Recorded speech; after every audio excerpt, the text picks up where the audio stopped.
ഇതാ പിടിച്ചോ, വീണ്ടും ഒരു ലഞ്ച് ബോക്സ് റെസിപ്പിയാണ് കേട്ടോ. ഞാനിവിടെ നമ്മുടെ ജീരകശാലയുടെ റൈസ് 2 കപ്പ് എടുത്തിട്ടുണ്ട് കേട്ടോ. കഴുകി വൃത്തിയാക്കി മാറ്റി വയ്ക്കാം. വെള്ളം തിളപ്പിക്കാൻ വേണ്ടി വെച്ചിട്ടുണ്ട്. നമ്മുടെ അരി വേവിക്കാൻ വേണ്ടിയിട്ടാണ് കേട്ടോ. തിളച്ച ശേഷം നമ്മൾ അരി ഇട്ട് കൊടുത്തിട്ട് ആവശ്യത്തിനുള്ള ഉപ്പും ചേർത്തിട്ട് അടച്ചു വെച്ചിട്ട് വേവിക്കുക കേട്ടോ. അപ്പോഴത്തേക്കും നമുക്ക് കുറച്ച് മസാല ഉണ്ടാക്കിയിട്ട് എടുത്താലോ.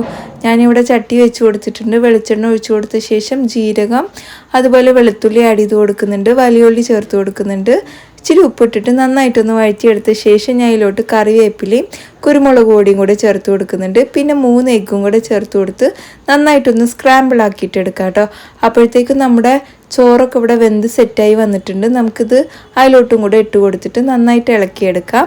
അപ്പോൾ ഇതിലോട്ട് ഞാൻ കോമ്പിനേഷൻ ആക്കിയിട്ട് ഉണ്ടാക്കിയത് നമ്മുടെ അനാറും വലിയുള്ളി പച്ചമുളക് തൈര് ഇതെല്ലാം ചേർത്തിയ നല്ല അടിപൊളി ഒരു തൈരാണ് കേട്ടോ, സാലഡാണ് കേട്ടോ. അപ്പോൾ എന്തായാലും നമ്മുടെ റൈസ് ഇവിടെ റെഡി ആയിട്ടുണ്ട്. കാസ്റ്റ് അയണിൻ്റെ ചട്ടി ആയതുകൊണ്ട് ഉടനെ തന്നെ ഞാൻ ഇന്ന് മാറ്റിയെടുക്കുന്നുണ്ട് കേട്ടോ.